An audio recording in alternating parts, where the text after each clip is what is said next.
Hey everybody, welcome back to my channel. If you're new here, welcome. My name is Angela. I am a full-time voiceover artist and audiobook narrator.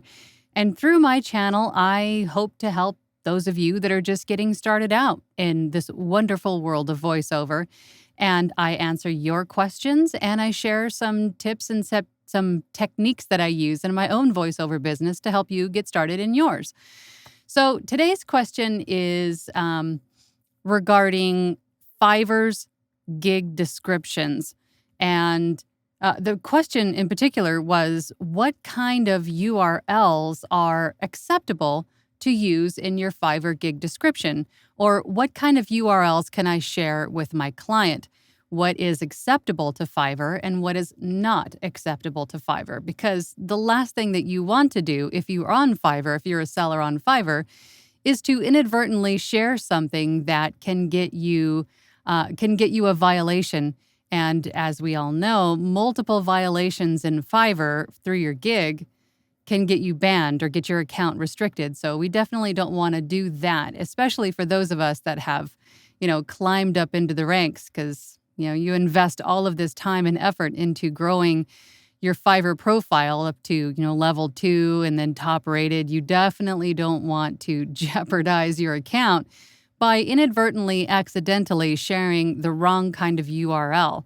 And when I say URL, I mean in terms of sharing a demo or sharing something to reference for the client, something that you've did before, like say on YouTube or something of that nature, or in sharing files. So we're going to go over today some of the URLs that are acceptable to use per Fiverr's own terms of service. So we know that they are acceptable as of today in this recording this video. So let's take a look now. Okay, so this is coming from Fiverr's very own support page or help for creating a gig. And the allowed links that are okay to use in your Fiverr gig description or in sharing information with your client are these that are listed here: Amy.com, Blogspot, Flickr, Mixcloud.com, Reverberation, SoundCloud, which most of us voice actors use to share demos because it is a free place to upload your demos and easy to share a link to your demos for your client.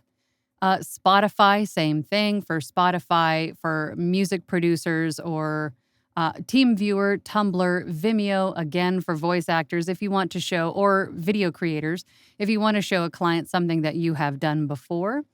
WeTransfer is another place, another website where you can share files with a client.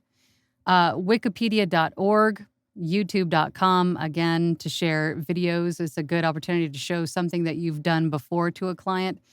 And then it also notes that you can use URLs that lead to general websites, such as Google.com, or to websites that provide free tools like wordcount.com, which, again, for voice actors, we use this a lot to determine the word count of a specific document for a client, or colorpicker.com. What they want you to do or not to do, I should say, is share like your personal website or something that leads the client directly to you off of the platform. That is a big no-no. For those of you that share large files, as you know, with Fiverr in the messages or through a gig, like an order placement, the largest amount of files that you can send at one time is 1 gigabyte.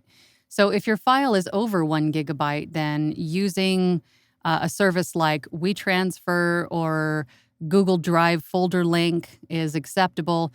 Dropbox was not listed on those URLs, but it is another general website where you can share files.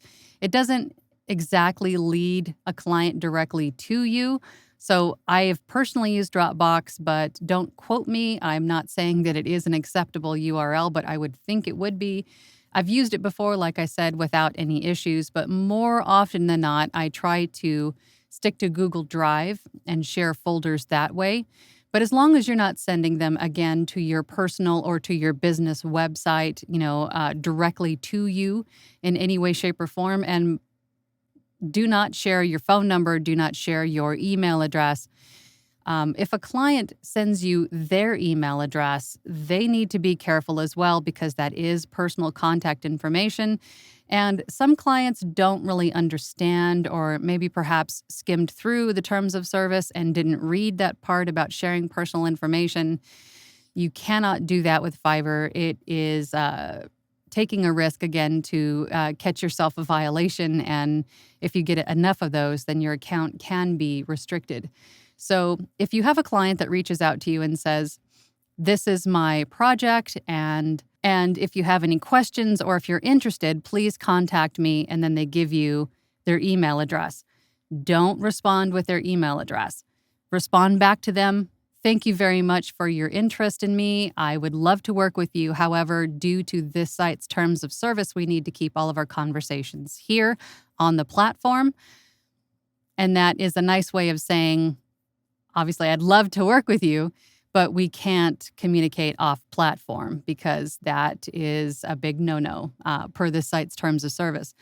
But I can share with you, maybe something I've done through YouTube or through Vimeo, and here is the link to those. Another great place to use a URL within Fiverr is if you are hitting up those buyers' requests. Now, through Fiverr, the only way that you can solicit your work to people is through buyers' requests because the buyers are asking for bids on their projects.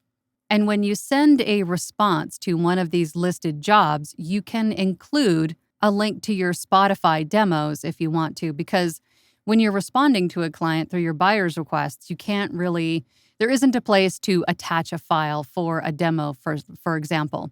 So if you're responding to a buyer's request and you want to send them a sample of what you can do, then you can send them or include the link to your SoundCloud demo or to maybe a YouTube playlist if you have one that's got some examples of things that you have done. Those are acceptable ways to share information. And again, if you don't visit those buyer's requests every day, then you're totally missing out.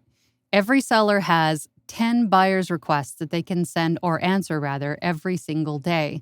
So if you're looking to grow your gigs or to grow your client base, check out the buyer's requests every day. And even if the buyer is looking for, maybe if you're a female voice actor and the buyer is looking for a male voice, introduce yourself. Send that buyer's request or answer that buyer's request with, "Hi, I know you're looking for male, but if you need a female in the future, please keep me in mind. Here's a link to my demos."